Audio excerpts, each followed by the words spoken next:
mais um podcast Sirra Vinho. E hoje aqui com o senhor Luiz, da Locanda do Vale, o vinho que fez sucesso no Bold Cup São Paulo de 2026. Conta um pouquinho para nós dessa vinícola maravilhosa aqui no estado de Mato Grosso. Bom, a Locanda é um projeto de família, né? Nasceu de um sonho e do desejo de produzir um próprio vinho, produzir um vinho de qualidade, meu e da Raquel. A Raquel comprou a ideia de imediato, né? E a gente vem amadurecendo esse projeto ao longo do tempo. Chegou em 18, eu falei em 2018, né? Falei, Raquel, agora vai, ou eu não consigo mais fazer depois, né? Que eu estava ficando mais já beirando 60. Aí a Raquel achou bacana a ideia, a gente resolveu fazer mesmo. Aí decidimos implantar.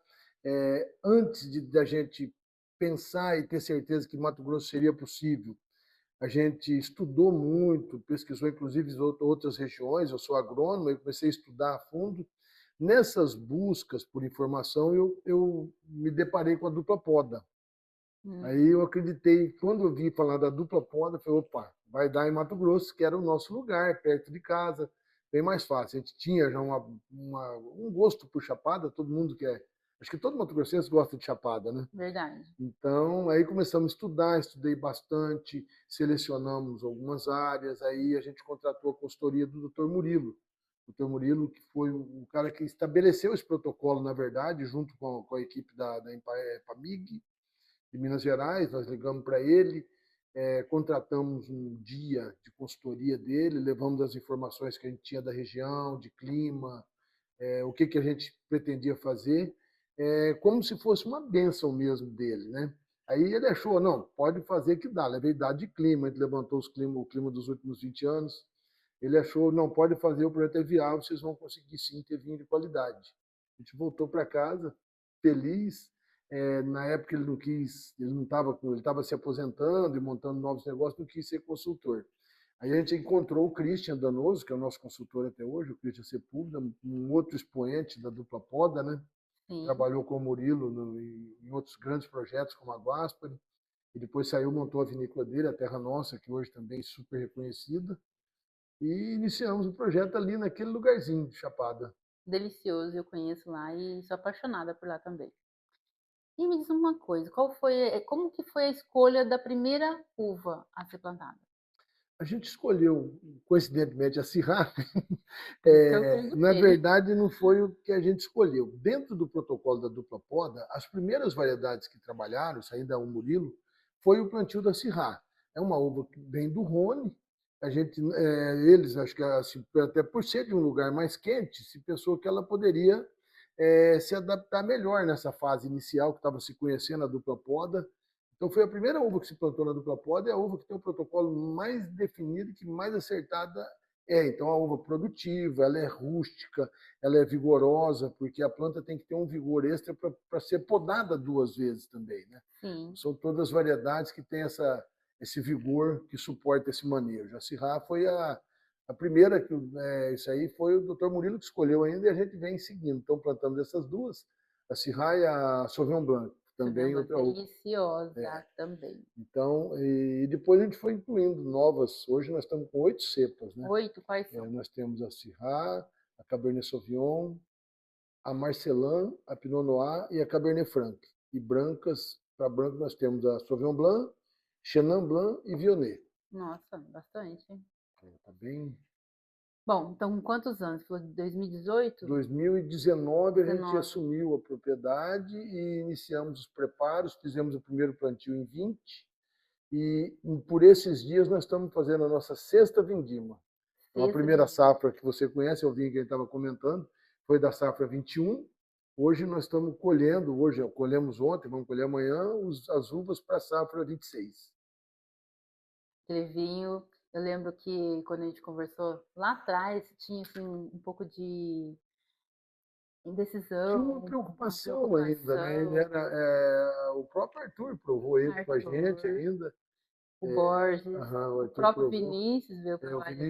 Vinícius nos visitou aquela vez, provou também. Sim, Sempre a dupla poda ela tem rompido muitos paradigmas, né? exato. Desde a gente estar produzindo uva aqui no Paralelo 15, Eu falo, todos os livros que nós estudamos, você estudou, eu estudei, E no continua mínimo estando. eles precisam ser reescritos, né? Que a gente só falava em vinho a partir do paralelo 30, 33. E eu acho que vão ser reescritos, Ah, porque estão sendo. tá tudo mudando e eles, ó, a curiosidade maior, como eu disse, era do papado, A gente tem recebido algumas pessoas de fora também, né? com essa, querendo entender, né? Entender, quero entender É por muito quê, como. improvável você produzir vinho. Nós aqui no coração da América, literalmente, no coração da América, produzir um vinho, hoje, sem falsa modéstia, dá para a gente já poder falar. Nós estamos produzindo um vinho Bom, vinho bom, com uma sim, bom, identidade.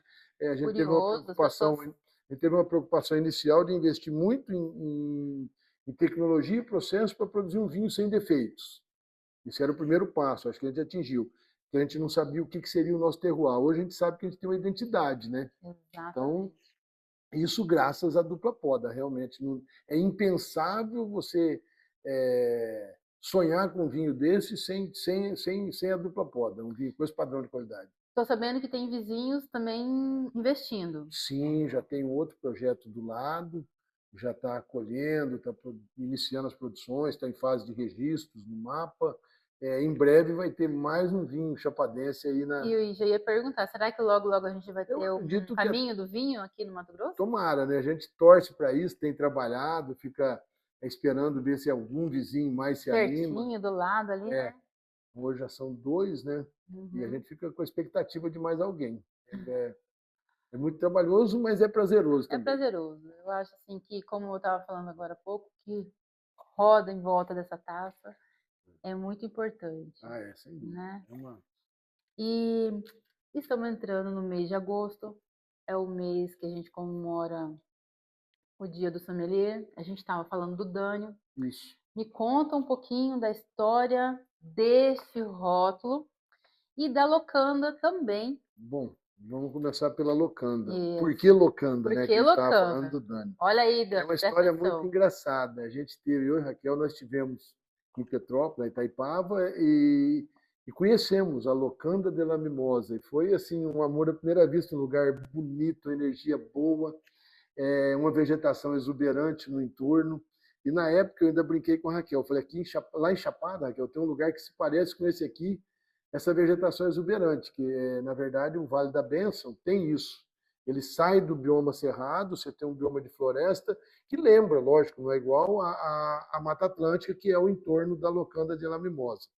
A Raquel não acreditou, na volta, nós chegamos em Cuiabá, fui com ela passear lá, fizemos a estrada do Sindacta, que é onde está a Locanda, e mostrei para ela, ele é um lugar muito bonito, eu sonhava com aquele lugar, e comentei, falei, Raquel, isso aqui um dia vai estar cheio de pousadas e restaurantes, igual nós vimos lá em Itaipava.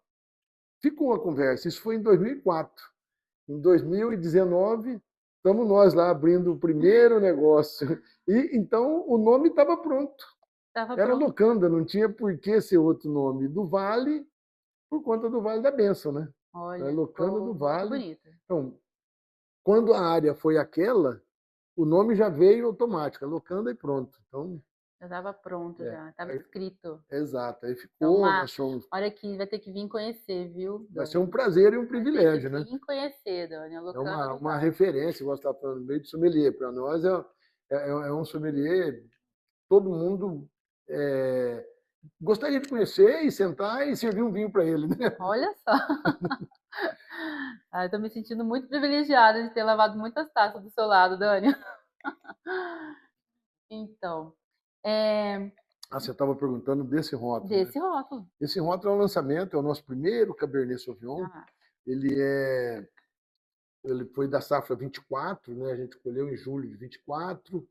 Ele passou um ano por barricas e ele está completando agora uns 8 meses de garrafa. A gente está iniciando o trabalho de comercialização. Por enquanto, a gente está testando alguns amigos que a gente sabe que vai obrigatoriamente guardar para tomar na frente, a gente já está entregando.